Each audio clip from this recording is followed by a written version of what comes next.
Berti, i CIE sono l'unica soluzione?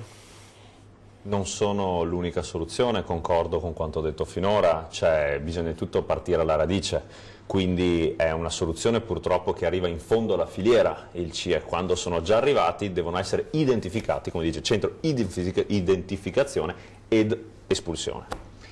Il problema va risolto all'inizio. La Tunisia può essere un partner importante perché non soffre, come giustamente detto, di guerre civili, ha un governo stabile ed è lì che si deve partire, anche perché appunto assieme alla Libia, che abbiamo visto invece essere molto instabile, ma sono stati raggiunti degli accordi.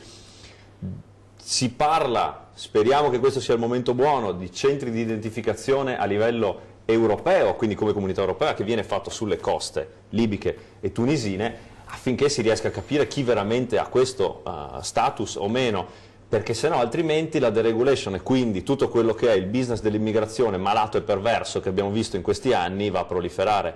Il CIE, ripeto, purtroppo è necessario. Mi fa piacere aver visto, aver letto questa inversione a U che ha avuto la Lega. Io mi ricordo quando pochi mesi fa, quando appunto nel decreto Minniti erano presenti i CIE, si schierarono fortemente contro. Penso che sia una questione giusta invece che siano ricompresi.